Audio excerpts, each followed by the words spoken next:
Good morning. I'm Brent Roussin, Manitoba's Chief Provincial Public Health Officer. Today I have the sad duty of announcing Manitoba's first death related to COVID-19. It is my understanding that this was the client previously noted to be in intensive care. Our condolences go out to their friends and family. Today we are announcing 3 new cases as of 9:30 a.m. this morning, bringing our total cases to 39. Public health investigations are continuing to confirm the details on those new individuals. As of yesterday, 6,203 tests for COVID-19 have been completed at Chatham Provincial Lab. Yesterday, 606 tests were performed. Today I'm issuing updated orders under the Public Health Act. Effective at 12:01 a.m. Monday, March 30th, we'll be limiting public gatherings of no more than 10 people at any indoor or outdoor place or premises. This includes places of worship, gatherings, or family events such as weddings and funerals. This does not apply to a facility where health care or social services are provided, including child care centers and homeless shelters. Retail businesses, including grocery and food stores, shopping centers, pharmacies, and gas stations must ensure separation of 1 to 2 meters between patrons assembling in their business. Public transportation facilities must also ensure that people assembling at the facility are reasonably able to maintain a separation of 1 to 2 meters from each other. Other restrictions first introduced in the Public Health Order on March 20th remain in effect. I want to reiterate that now is a time for social and physical distancing. We know there's much fear of this virus, but we know that fear can be contagious, and the use of credible information can guide our way forward. We can be hopeful that we actually have strategies in place right now that all Manitobans can put in to limit the spread of this virus. We can protect ourselves, we can protect the people around us, we can protect our community by practicing social distancing. If you can, stay home. Wash your hands frequently. Certainly stay home if you're sick. If you're out, try to maintain that 1 to 2 meters between other people. This will dramatically decrease the risk of transmitting this virus. The time to implement these strategies was 2 weeks ago, but if you haven't yet, it's not too late. You can protect yourself and others starting today. Please do not wait to see if an order applies to you. Orders are just one method of us getting that message out and ensuring that we can enforce these strategies.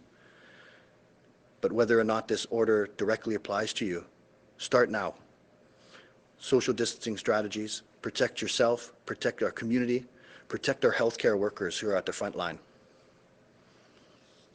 Any person concerned about their exposure or risk of having COVID-19 should call HealthLinks Info Santé to be screened to see if a test is required. Moving forward, the province will continue to share updates on the total number of cases in our media bulletins and our daily news conferences. Additional patient information such as gender, age, and the regional health authority where they live will be provided online once it is confirmed through public health investigation. The province is also working to provide an additional breakdown of information online, including the number of hospitalizations and recoveries. This reporting is in line with reporting in other jurisdictions, and it ensures accurate data is available to the public. I want to thank all Manitobans who have stepped up in our battle against this virus. We know now is the time for action. Now is not the time for business as usual. We need to enhance our social distancing strategies.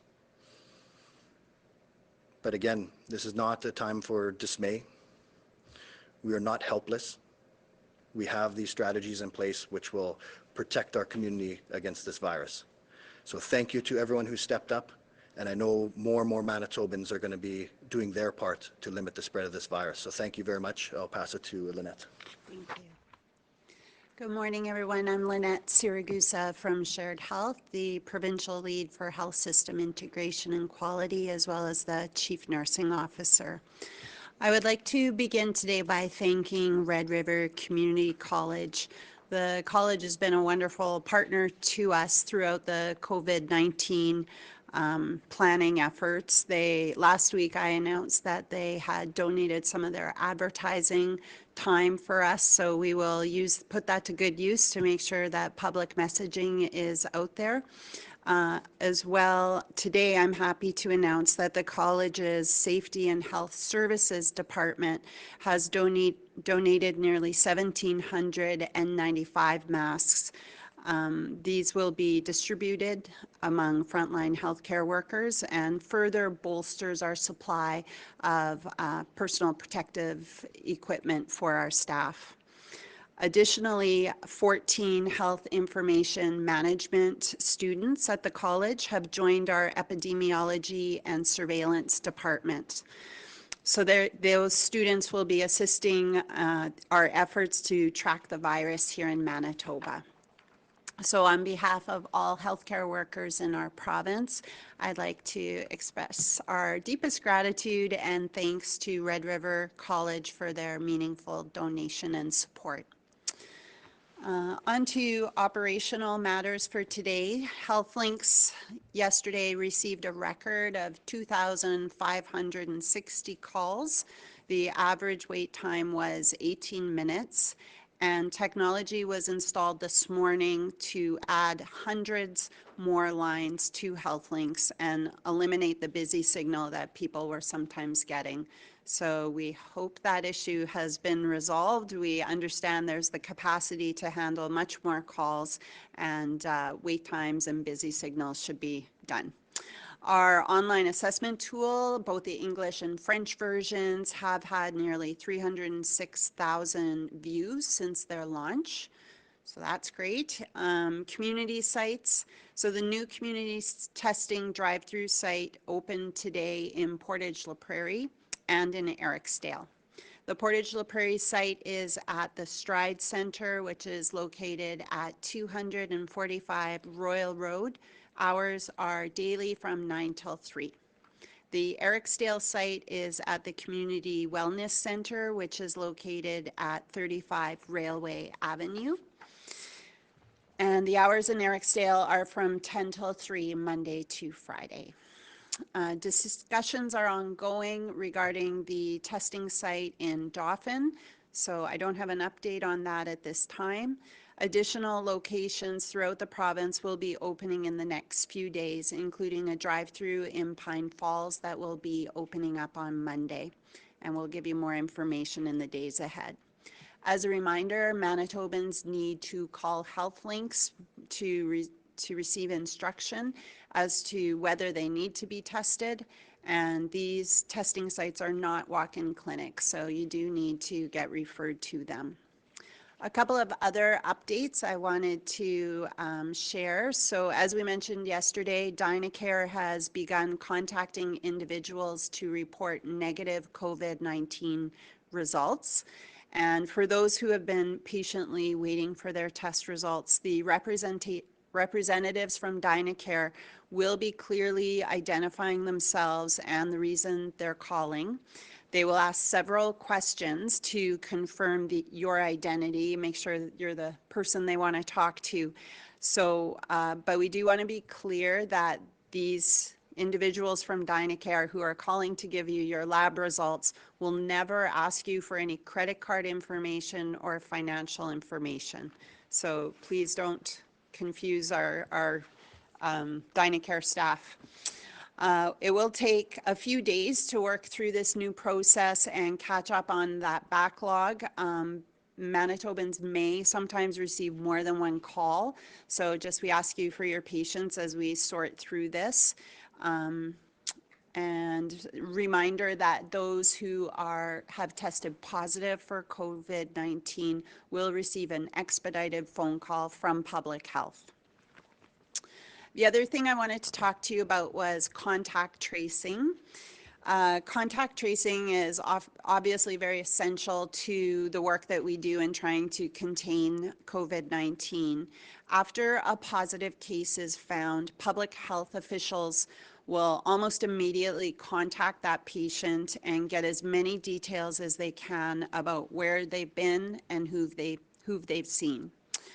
They will then be calling as many as up to 20 contacts, potentially more, to see who they were in contact with over the last couple of weeks. Until now, regional public health programs have been contacting individuals who have had contact with other people tested positive for the virus. And as the number of positive cases increase, so too must the team to handle the contact tracing and surveillance. So I wanted to let you know that we are staffing up right now. Our human resource department is recruiting people to work in a centralized COVID unit where they will do that contact tracing and surveillance. We have also upgraded our computer system, so it will be able to track patients from the moment they test positive till they've recovered, and anywhere in between if they are in a hospital or if they stay in the community. So it'll be a really streamlined, integrated process. Track our patients, staff, the core staff on this new technology. We've ordered new computers, and we will be opening this contact center next week in Deer Lodge, which is now a vacant space apart and separate from the patient care area. The center will mainly operate on a call-out basis with employees working off lists that are received from the central surveillance unit. Locating the center at Deer Lodge will allow employees to access the existing network and servers that we have, whether they're in the office or working from home, and it will also provide sufficient space so that they can work and still be socially distanced. Or physically distanced.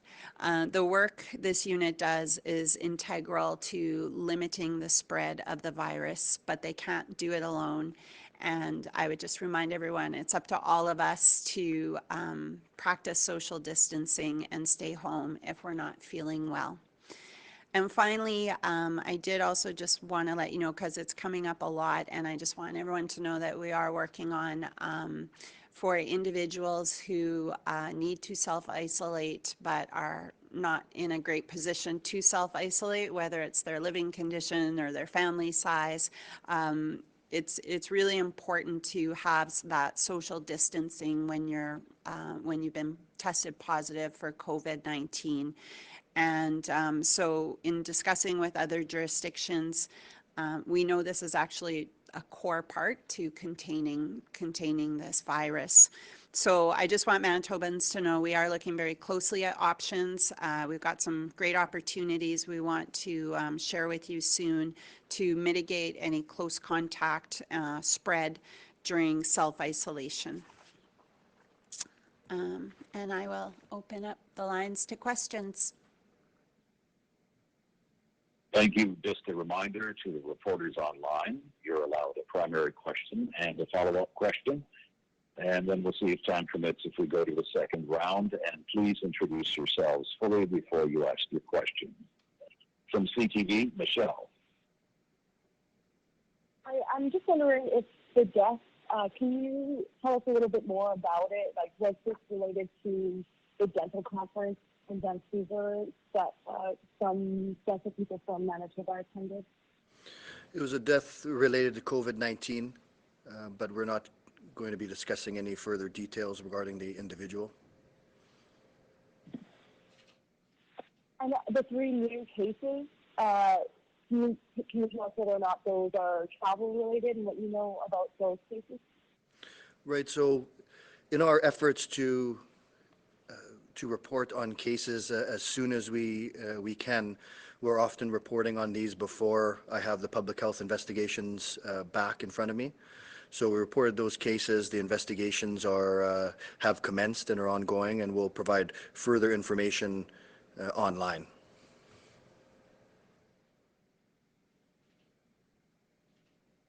from 102.9, Navi. Good morning. My question is for Lynette. You mentioned before that the province is in partnership with the U of M and Red River. Is the province also in contact with University College of the North nursing or healthcare aid programs at this point?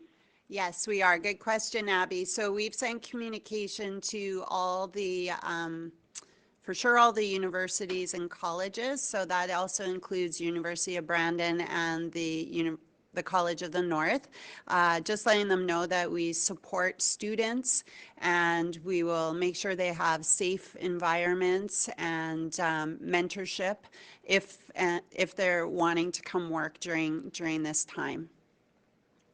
Mm-hmm. And a quick question about the testing site. It mentions in the news release that it was relocated. Is there a particular reason for the relocation? Which site was relocated? Oh, the PAW. I am not sure why they chose to relocate it, but you know what, Abby, we can get back some details for you. Perfect, thank you. From the Winnipeg Sun, Scott. Hello, Scott Bill from Winnipeg Sun. It's a question related to the death, not related to the patient at all, but just wondering, obviously there's going to be an uptick in anxiety over this. What is the message to Manitobans right now after experiencing first death related to COVID-19? Right, so hearing this tragic news very likely may raise anxiety levels for many Manitobans. We want to ensure they're reaching out for credible information, going to our manitoba.ca/COVID-19 website for credible information. But again, now is not the time for fear. Now is the time for action, right? Now is the time for our social distancing strategies. And so it's a tragic loss. It's a Manitoban that we lost, and our hearts go out to their friends and family. But this is our time to act now, to stay home if you can, practice good social distancing, wash your hands, for sure stay home when you're sick. All Manitobans have a role to limit days like this. And I thank all Manitobans who have already stepped up, and I know there's going to be many, many more that are stepping up now. Follow-up question, just does today's death announcement play any part in the new restrictions on gatherings, and if not, why now? Why was now the right time to do that? It wasn't. It didn't play a role in our decision as we were creating this order prior to knowledge of this tragedy. But now, as we're seeing increasing transmission around us, we're seeing in Canada increased community-based transmission, and we know that that's coming to Manitoba, and we know that we need to escalate our social distancing strategies. We need to increase our messaging, and this is just one tool that's available to us to heighten that sense of urgency, heighten that sense of the need for action. Thank you. From CJOB, Clay. Dr. Roussin, may I ask if the individual who died, did they have underlying medical conditions? I'm not going to discuss specifics of that individual. I will say that in general, the risk factors for severe outcomes of COVID-19 include age over 65, include various underlying medical conditions, as well as immune compromise. So I won't speak specifically about that individual, however. Understand. Just a quick follow-up. Any of the cases that we do now have, is anyone in intensive care? Sorry, right now, I'm not aware of any Any other admissions as of 9:30 this morning have not been reported to me. All right, thank you. From Global, Marty. Dr. Roussin, you said that you won't release any specifics about the patient.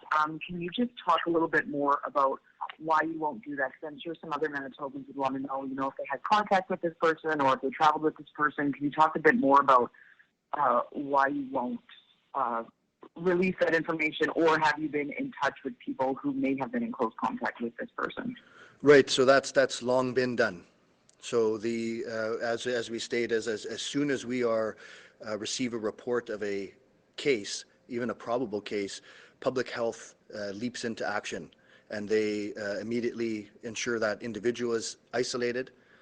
They then do an extensive contact investigation, which would include travel plans, which would include large group settings, and then reach out and communicate to all of those contacts and have them self-isolating and monitoring symptoms very closely. So the need to announce publicly the specifics of any individual doesn't benefit the health of the public, because we've already taken those steps. And unrelated to the individual who is now the first death, can you talk a little bit more about that dental conference in BC? We've had some concern about that. Are there any other cases related to that? Can you confirm any details on that, or have you been in touch with anybody who could have traveled to that conference?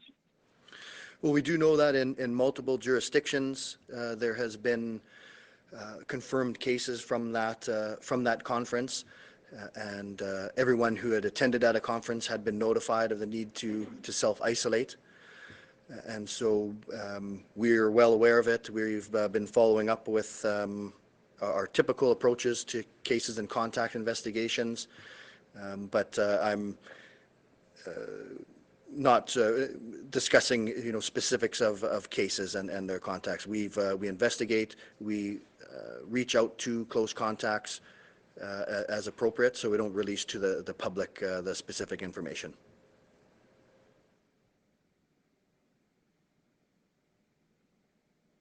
From City News, Stephanie. Dr. Roussin, Stephanie from Sydney. I was just wondering if you can clarify what the province is doing to enforce the orders under the Public Health Act. Right, so as of last week, when we first issued a public health order, the enforcement is largely following proactive measures from our public health inspectors to visit affected businesses to ensure they're complying, to ensure that they're provided with advice on how to comply. We do have the ability under typical processes to force compliance. And then, as I mentioned, that in extreme cases, the Public Health Act makes it an offense to contravene an order, so there could be stricter penalties imposed. But right now, it's reaching out to affected businesses, providing assistance on how they can comply. But in order to protect the health of Manitobans, we can take further steps if required.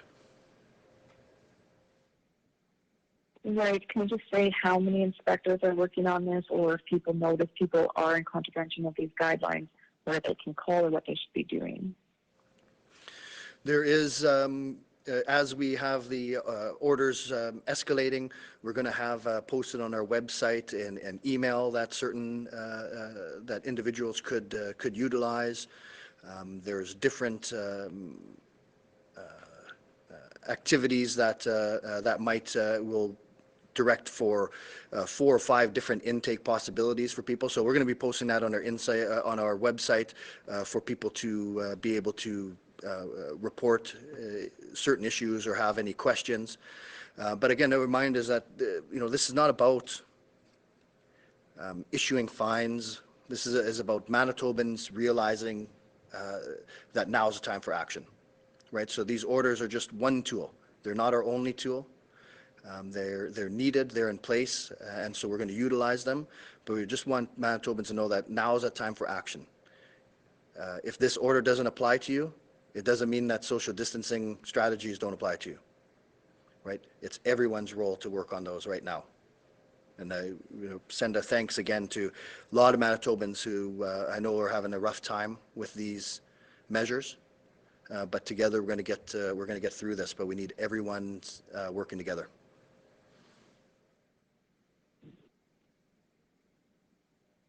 From CBC Radio Canada, Patrick.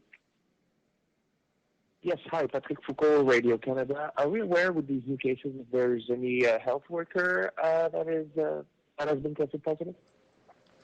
I haven't been received any reports from public health on that. Going forward, we're really going to be disclosing things like age, gender, region of residence, but we assure all Manitobans that we do a very thorough public health investigation, reach out to contacts. So if this includes a healthcare worker, we do an extensive contact investigation within any of the healthcare settings that they may have been in. And so the release of that type of information doesn't benefit the public, but certainly we will be doing thorough investigations and reaching out to all affected or possibly affected individuals.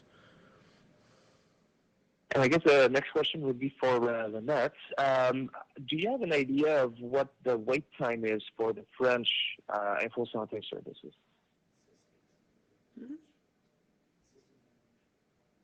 I can't hear you. Sorry, just one moment. Oh, okay. Apparently they had done some analysis and the wait times for English and French response is consistent. All right, thank you. From the Winnipeg Free Press, Harold. Hi, Dr. Roussin. Can you tell us more about the 10-person limit? Does that apply to all businesses? Does it apply to offices? Could you just be a little bit more specific about who it applies to? Right, so it's an escalation of the first order from last week. So at this point, it applies to public places and public gatherings. It doesn't apply within workplaces. It doesn't apply to facilities where healthcare or social services are provided, which includes child care centers and homeless shelters. But again, for workplaces, this order right now may not apply, but the social distancing strategies do. Right, there's lots of things that businesses can put in place now, ensuring that social separation between employees, doing what they can, ensuring ability to frequently wash hands, to clean surfaces, possible to have workers work from home. So there's a lot of strategies in place. I mentioned a number of times, make it easy for your employees to stay home when they're ill. Don't require them to get sick notes. Make it easy for your employees to self-isolate if they're directed to. If we don't make these things easy, then the risk is that they won't self-isolate. And so this is that example. We all are in this together. We all have roles to play. We want people to self-isolate if you're advised to. Now coming from international travel, it's not an option. We're not asking. It's a quarantine order. But let's do all of our parts to ensure that people have reasonable options to do that. And my follow-up question is about not identifying positive cases being healthcare workers. I'm just wondering how, maybe Lynette can answer this, but how do the people working in contact tracing get in touch with all the people who might have had contact with a healthcare worker, just because there's so many people that come and go from these facilities and surfaces are touched, but why not let people know if a healthcare worker tests positive, just so anybody who might have been in that particular healthcare worker's workplace would be more careful and maybe self-isolate if they were at the same facility where this person was. Right. Yeah, so it's a good question. So if there is a case where we thought there was a number of contacts that had prolonged close contact with a case and we weren't able to identify them, then we would absolutely do that. We would list if someone was in this facility from this time to this time, we'll do it. But remember that this is not like measles. This is not an airborne virus. This is only spread through symptomatic individuals after prolonged close contact.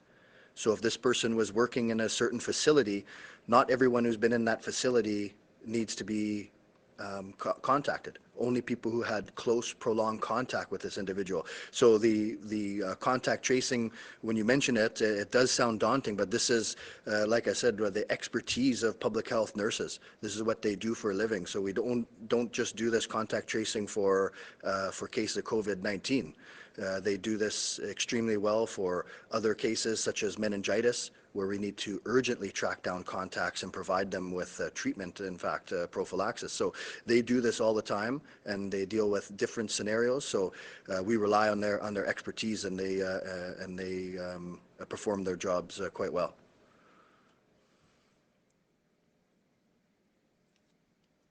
From the Canadian Press, Steve.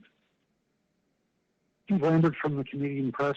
Dr. Roussin, so there's no change yet in terms of which retail stores can open. And I'm wondering if we're interested in flattening the curve. We've seen some countries where they took extreme measures and managed to almost plank the curve. How long will it be before there are new measures on retail store closings? And what is the trigger? We're trying to figure out what would trigger the extra measure. Right. So all of these measures have always been on the table. We've been reviewing them through many of our experts and discussing it through many departments. So we are looking at that. The trigger typically for these type of interventions is sustained community-based transmission. That's the typical trigger. But we've been way out ahead of this, right? So you typically in public health plans, we typically don't move to suspending classes until we see sustained community-based transmission. But we were way ahead of that. And we don't typically institute social distancing strategies until we see that sustained community-based transmission. But again, we've been ahead of this. And so moving forward, we're going to continue that trend. We're going to be ahead of things. And so we're looking at all of those options going forward. Okay, and as a follow-up question, we're just a few months away now from summer. There are major cultural festivals going on. Major music festivals that can attract 10,000 plus people. What would you say to people who have to plan far ahead for these things and are looking at events like Dauphin Country Fest, the Winnipeg Folk Fest, Folklorama later in the summer? Yeah, I would say that this is evolving rapidly, that we don't know where necessarily we're going to be come summer. And so we're going to do what we can to protect the health of Manitobans. But I can't tell them exactly what summer is going to look like. We're going to do what we need to do to limit the impact of this virus in Manitoba, so they can monitor symptoms. They should do their roles in social distancing, and we'll have to see how the trajectory turns out here in our jurisdiction. Thank you. From CBC Manitoba, Bart. CBC Manitoba. Dr. Roussin, why not provide more specific direction to workplaces in the form of a social distancing order within them rather than a recommendation? Yeah, and none of those things are off the table. And so as we move forward, things of that nature, similar to other jurisdictions, are certainly being contemplated. And we're going to take the steps that we think are important to protect the health of Manitobans. But we also know that health is not only related to this virus. There's unintended consequences to taking drastic measures. So we're going to take them, but we're going to do them in an informed way. But we're looking at all of those constantly, those options. And Dr. Roussin, different topic. Thank you for providing daily updates on the number of completed and processed tests, as well as the number of tests processed the previous day. How many Manitobans are awaiting their test results right now? That I don't. who are waiting to hear whether they were negative. It's a really tough number to land on because as we speak, people are being informed of their results. So it's a tough number to come to, but we've made a lot of inroads to get those results out to people quickly. The lab has been literally working day and night to increase its turnaround time, increase its capacity, and so we are indebted to their work because their work's very, very important, and they've been able to really step up for Manitoba. Well, the reason I asked, I'm just trying to put to bed rumors that there's a much larger processing backlog than may have been disclosed. Yeah, I don't know what rumors there are. I know that they've made quite a lot of inroads. You can see the number of tests that they're performing now, and from my information, just this week they're going to be not having a backlog. That they're going to be back to that 24 to 48 hour test turnaround time. Thank you. And I'll go to Drew from the Brandon Sun. Thank you. This is Drew Nate, Brandon Sun. Dr. Roussin, perhaps you could just clarify, but as it stands now, out of the 39 cases, how many people are in hospital and how many are just self-isolating at home? Right, so reports to me are that almost all of those individuals are at home recovering. So we've had a hospitalization that was reported to me in the past. That person has been subsequently discharged. As these cases come in, as their status may or may not change, I rely on reports from our epidemiology and surveillance department that I get at 9:30 each morning. And so as of that time, I'm not aware of any other admissions. But I can tell you that up to now, the vast majority of people have had mild symptoms and recovering at home. Okay, so far they're all at home? As of the reports to me, yeah, as of the reports to me at 9:30 this morning. Thank you.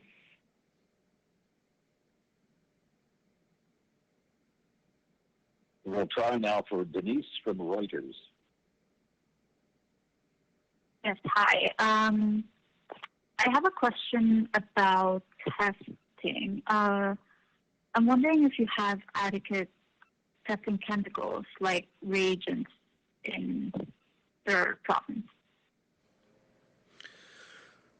Well, the lab has informed me that they've modified some of their process. They've made some workarounds, and so that their capacity has increased, and they're back up. You can see to over 600 tests a day that they're running. They feel that they can increase that capacity further, and so I would say at this point they've found a way to get our capacity up. You said they're back up. Was there a shortage before? That's correct. The shortage late last week was revolving around that worldwide shortage of the reagent. Okay. And second question, where do you source this chemical? Where do you source your reagent from? I don't have the details of that. You know, there's a number of products that the lab uses, a number of lots of technology and processes that they are involved in, highly specialized. So I don't know where they get all these things from. No problem. Thank you. Okay, we'll go back to Michelle from CTV.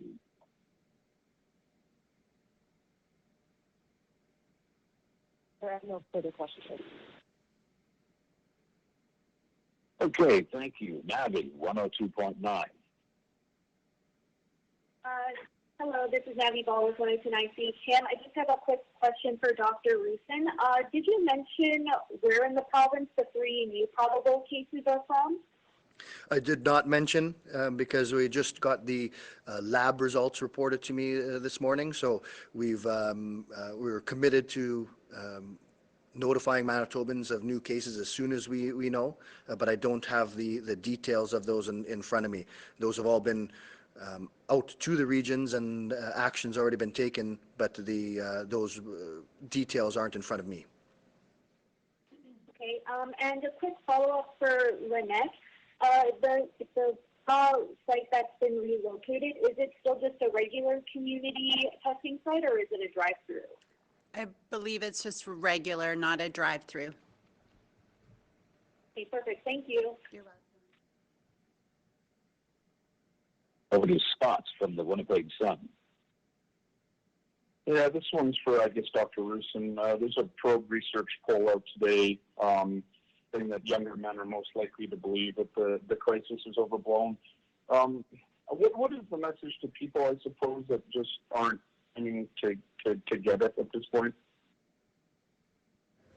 I think that, the importance of going to credible information and getting that message out, and that's why, we consider all of you part of our team, because you get our message out in a credible way, and we appreciate that. And so I think it's just as the trajectory increases, we see more and more community spread throughout Canada, and then unfortunately we have days like this where we have a severe outcome, and it's really disheartening. But it's we need all Manitobans to know that now is that time for action. We need to take this seriously, and it's not only about you. You put other people at risk if you're not following these social distancing strategies.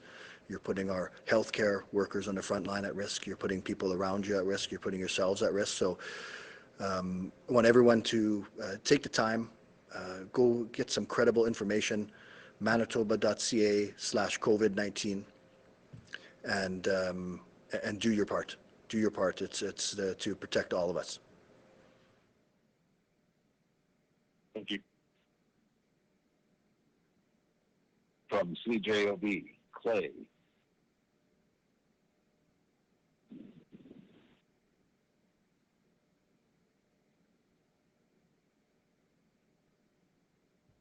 Marty at Global.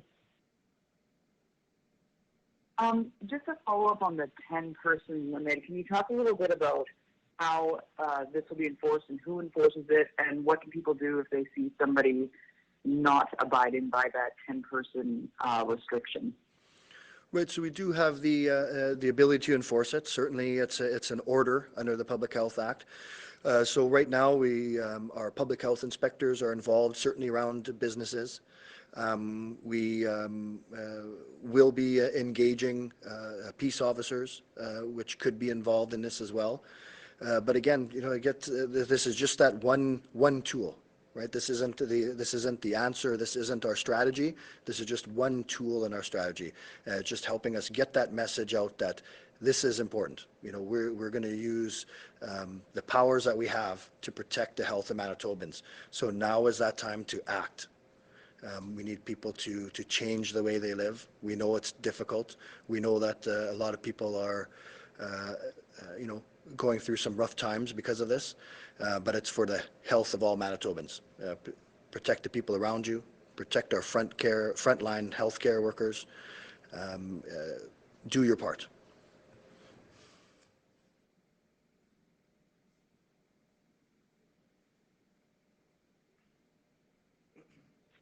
Stephanie at City News. Stephanie with City News. Just wondering if there's been any progress made in talks on how to help Manitobans who use shelter services where they can't really observe social distancing strategies and they can't observe the 10 people that are last order. We know it's a challenge. We are working on a strategy that we can help support from the health system in terms of finding space for those people who can't self-isolate. But we're also, I believe there's conversations happening at the local level with shelters and different organizations in terms of how can they identify more space so that people are a little farther apart and they can comply with the social distancing recommendations. So that work is ongoing. It is a challenge, and we're very aware of it and are working to support it.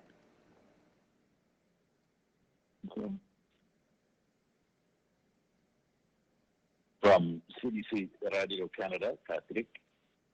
Yes, hi, Patrick Foucault from Radio Canada. Are we aware if any Manitoban recovered from COVID-19? It's a good question, and we're going to start reporting on that. I mentioned that it's not normally an indicator that we report on, but for this particular condition, we are going to have an indicator set up, and we're going to provide that on our website. So we're hoping to have that soon, to start showing Manitobans that the majority of people who develop COVID-19 will recover at home. 80% typically will have mild enough symptoms to recover at home.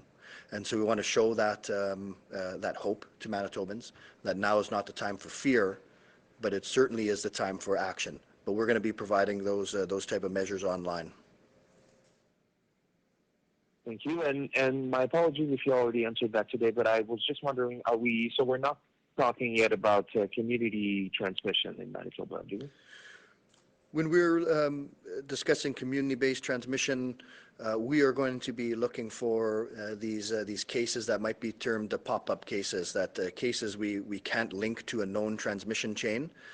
So we have a number of cases that were spread from known cases to contacts, and so by definition that would be a community spread.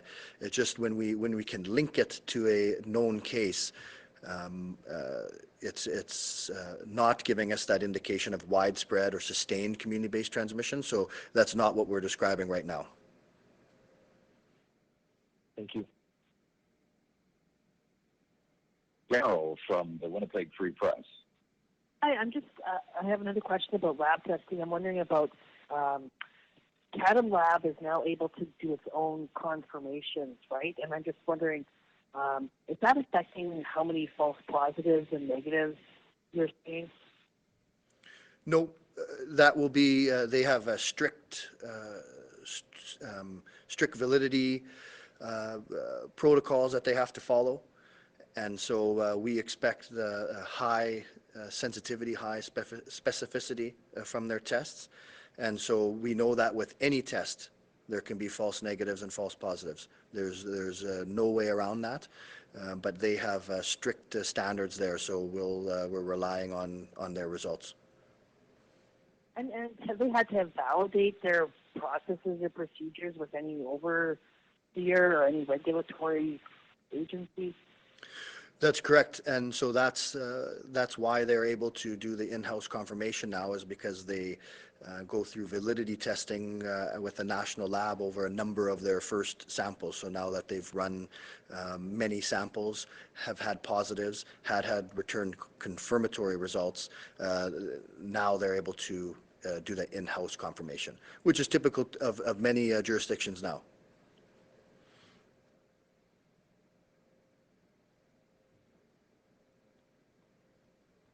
From Canadian Press, Steve. Hi, Steve Lambert from the Canadian Press. I'm wondering, we hear anecdotes about people observing the guidelines for social distancing and self-isolation. We hear anecdotes of some people not doing it. Are you getting any data on this subject? Yeah, real tough thing to measure. You know, certainly. So we are doing what we can to get the message out. We repeatedly try to get that message out. It's on our website.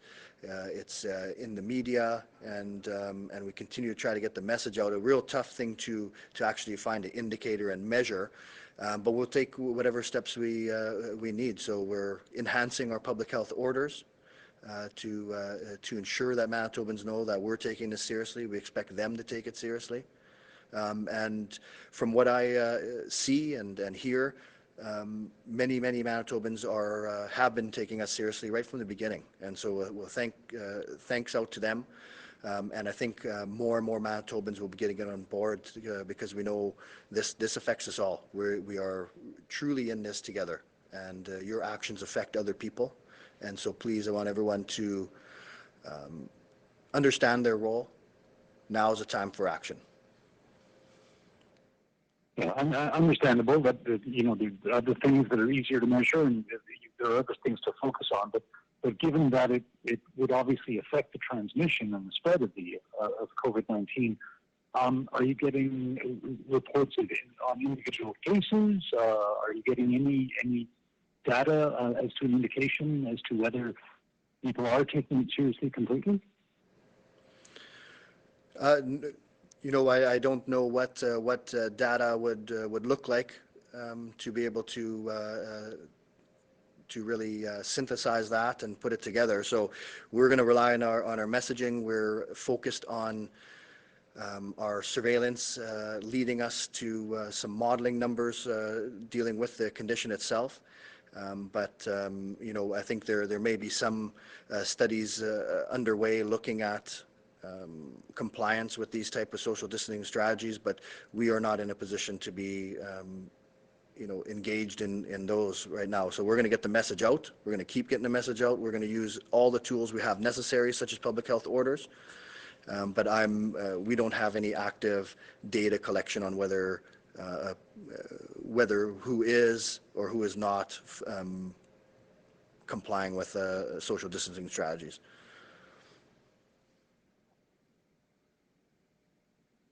Over to CBC Manitoba and Bart. Mr. Dufa, Bart Bakitis here, CBC. Are breast cancer surgeries, prophylactic or otherwise, essential surgeries or non-essential? Breast cancer surgeries would be essential. Any cancer, anything that would have bad outcomes over a period of months would proceed as planned. Okay, and this question's for Dr. Roussin. I'll try to hand the camera back to him. What do you think, Dr. Roussin, of the hydroxychloroquine study being conducted at the U of M? How optimistic do you think that would make a difference long term? Well, I think it's important. I think that right now all of these interventions are non-pharmaceutical interventions that we're implementing, or case identification, contact tracing, social distancing strategies. So if we could get a effective pharmaceutical intervention on top of that, then that would you know, change our approach. And certainly we would hope improve outcomes. So all of these studies are very important. It's very early. So we need to be cautiously optimistic of that. But I know the researchers that are working on this are world class. And so I'm really thankful that they've been able to jump onto these studies, and we're going to be cautiously optimistic to the outcomes of them. And super briefly, I know you don't work for the NML, but what is the nature of the research that the core people there are doing on the virus? At the NML, what kind of research they are doing, I can't speak specifically to what they are looking at. Okay, thanks. As you may know, thanks. Over to the Brandon Sun and Drew. Thank you. This is Drew with the Brandon Sun. Perhaps just quickly, but as it stands now, is the biggest concern here about people from other provinces coming and potentially spreading COVID-19, or is the focus still on people from other countries who are traveling to Manitoba? Well, certainly international travel is the biggest risk right now, certainly from the U.S. That would be an important risk factor. And so now those people are under quarantine orders for 14 days as they return. As we see more and more community-based transmission around us and provinces surrounding us, then that's increasing in risk as well. So that's why all of the returning interprovincial travelers must self-isolate for 14 days with few limitations. And we're doing what we can to get that message out. So certainly now is not the time to travel. So we're strongly urging Manitobans to cancel or postpone non-essential travel. This is the time to stay home. This is not the time to travel. But if you're returning to our province from outside of our province, you need to self-isolate for 14 days. If it's internationally, you're going to be under that quarantine order, so you're going to be quarantined for 14 days. But we need all Manitobans to know their part. If for whatever reason you're returning to our province, self-isolate 14 days, monitor for those symptoms of respiratory illness. If you get sick, call Health Links. Thank you.